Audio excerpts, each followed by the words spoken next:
नमस्कार, मैं संयोग हूँ और फार्मिंग विद संयोग में आपका बहुत बहुत स्वागत है। भाई साहब, आज हम चर्चा करेंगे HI 1650 यानी कि पूसा ओजस के बारे में। जैसे कि पिछले साल 513 था जो GW का, उसकी कुछ किसानों ने बहुत बढ़ चढ़ कर बड़ाई करी। किसने कह दिया भैया ये तो 47 कुंटल एकड़ तक पैदा हुआ मेरे इसमें। हो सकता है अपन किसी की देखो बुराई भलाई नहीं कर सकते, हो सकता है इतना भी। और कुछ किसानों ने एकदम रियलिटी बताई कि भाई GW का जो अपना 322 है, उससे इक्का दुक्का बढ़ के ही इसका रिस्पांस आया है, कोई ज़्यादा नहीं आया है, तो वो भी सही है। ऐसे ही भाई साहब, ये तो किसानों में प्रचलित हो गया तो किसान इसको मांगने लगे।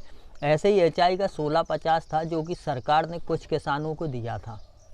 कुछ किसानों ने इसको मतलब डेमो के तौर पे लगाया था। उसके बाद में कुछ किसानों के मेरे पास फ़ोन भी आए कि आपने HI के 1650 का वीडियो नहीं बनाया। मैंने कहा भाई साहब, जब तक इसकी पूरी जानकारी अच्छी तरह से डिटेल में नहीं होगी मैं इसका वीडियो नहीं बना पाऊँगा, क्योंकि मुझे किसानों से जब पता चलेगा कि ये क्या है जब मैं वीडियो बनाऊँगा। तो भाई साहब, इस बार कुछ किसानों से मैंने चर्चा की है, पर दिक्कत ये हो गई है कि ये जो बीज है ये सरकार ने कह दिया है, या जो भी अधिकारी वगैरह रहते हैं, अपनी भाषा में अधिकारी भी सरकारी हैं, सरकार ने कह दिया भैया कि ये बीज सिर्फ बीज बनाने वाली संस्थाओं और शायद जो भी सेक्टर के लोग हैं, जो भी उनके लोग रहते हैं, उन्हीं के लिए रहेगा। अभी ये सभी किसानों को अवेलेबल नहीं होगा। किसी भी प्रकार से इस बीज की बिक्री कोई भी नहीं करेगा। इसलिए भाई साहब, ये जो है HI का 1650, ये अभी इसकी कोई चर्चा नहीं है। फ़िलहाल की कंडीशन में इसकी कोई चर्चा नहीं है। इसकी जानकारी में मैं आपको बता दूं कि इसके मोटे दाने होते हैं, मध्यम आकार के होते हैं, और इसका पौधा तो मध्यम ही रहता है। इसके जो तने रहते हैं भाई साहब, गोड़ बहुत अधिक रहता है, वहाँ से चल के मोटा रहता है। तो उससे क्या है कि ये गिरता नहीं है। और आप इसको मान सकते हैं कि ये जो सरवती की गिनती में ये गेहूँ आता है, सरवती गेहूँ की गिनती में इसको रखा गया है। अब ऐसा कुछ किसान कहते हैं कि भाई अगर ये आ जाएगा किसानों के बीच में तो ये क्या है कि GW के 513 को भी मात दे देगा। पर ऐसा नहीं है भाई साहब। हर एक क्षेत्र में अपनी अपनी मिट्टी के हिसाब से और अपने अपने एरिए के वातावरण के हिसाब से सभी गेहूँ सूटेबल होते हैं। वैज्ञानिक लोग इन्हें इस प्रकार से बनाते भी हैं। तो हो सकता है जहाँ पे GW के गेहूँ अच्छे होते हो वहाँ HI के ना हो, या सरबती और कठिया की जो किस्में अलग अलग जितनी भी गेहूँ रहती, ज़्यादा पानी कम वाली की किस्में रहती हैं, उस हिसाब से भी ये सूटेबल रहते हैं। तो ऐसा कहना पक्का नहीं है कि कौन सी किस्म किस क्षेत्र में किस किसान के पास बहुत अच्छा उत्पादन दे देगी। अगर HI के 1650 के अधिक से अधिक उत्पादन की हम बात करें भाई साहब, तो ये 1 हेक्टेयर में 80 कुंटल तक हुआ था। इसका 95 सेंटीमीटर तक का पौधा ऊंचा हो जाता है, और इसके लगभग 1000 दानों का जो वज़न है वो 50 ग्राम के समथिंग बैठता है ना। इसका चमकीला कठोर दाना होता है, ये मैंने आपको शुरू में बता ही दिया है।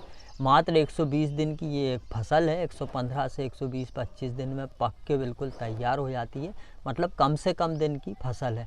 भाई साहब, इंदौर के कृषि अनुसंधान केंद्र ने इसे बनाया था, और उसे बनाने के बाद इन्होंने सभी जो अनुसंधान केंद्र है वहाँ इसको भिजाया टेस्टिंग के लिए।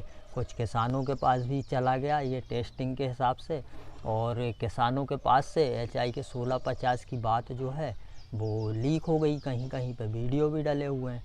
तो भाई साहब, कुछ लोगों ने क्या किया कि HI के 1650 का दूसरे गेहूं के साथ कंपेयर भी किया, और बाद में वो जो भले ही अच्छा लगा हो कोई सा दूसरा गेहूं या ये, पर बाद में निष्कर्ष इसके उत्पादन का जब देखा किसानों ने, तो वो घूम फिर के उत्पादन दोनों किस्मों का बराबर ही आया। इसीलिए हम किसी भी किस्म को बहुत ज़्यादा अच्छी या बढ़ चढ़ के नहीं कह सकते हैं, जब तक कि वो किस्म हमारे खेत में ना आ जाए और हम खुद उसे बोकर ट्राई करके ना देख लें। ऐसा कुछ किसान कहते हैं कि हमने 100 किलो हेक्टेयर पे बुआई करी थी, और कुछ किसान ने हो सकता है ज़्यादा की हो। पर आप अपने क्षेत्र में जल्दी या लेट के हिसाब से जितने भी गेहूं की बुआई करते हैं, आपको अगर ये बीज मिलता है तो आप उसी हिसाब से इसकी बुआई करें।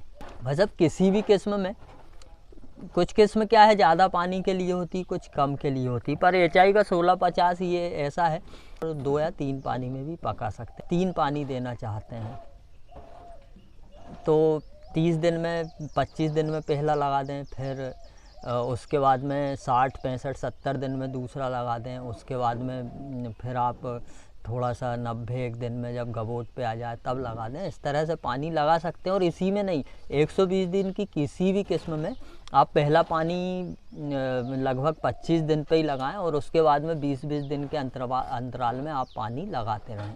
तो भाई साहब ऐसा ज़रूरी नहीं है। बहुत से किसान पूछते हैं कि GW का 513 कहाँ मिलेगा। बहुत सी जगह मिल रहा है मगर महंगा मिल रहा है। ऐसा नहीं है, अगर आपको HI का 1650 नहीं मिल रहा है या GW का 513 नहीं मिल रहा है तो भाई साहब आप HI के 1633 को भी लगा सकते हैं, HI के 1634 को भी लगा के ट्राई करके देख सकते हैं, HI के 1636 को भी लगा के ट्राई करके देख सकते हैं।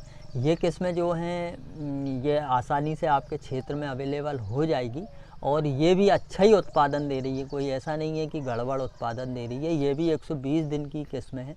अगर आपको GW का 513 नहीं मिल रहा है तो भैया मैं पिछले 15 साल से 322 लगा रहा हूँ GW का, आप वो लगा सकते हैं। वो भी नहीं आपको मिल रहा है तो आप GW का 463 लगा सकते हैं, GW का 451 लगा सकते हैं। ये आसानी से उपलब्ध हो जाएंगे और इनका उत्पादन भी बहुत ही बढ़िया है। नेक्स्ट वीडियो में मैं आपको बताने की कोशिश करूँगा कि अब मैं तो यार मध्य प्रदेश में रहता हूँ तो मेरे क्षेत्र में कहाँ कौन सा बीज किस तरह से किसके पास उपलब्ध है, कौन कौन सी सरकारी संस्थान है इस बीज को दे रही है, तो आप जाकर उसे ले सकते हैं टाइम से। क्योंकि ये वीडियो मैं जल्दी कल ही बनाने की कोशिश करूँगा ताकि ये आपको जल्दी से जल्दी अवेलेबल हो सके।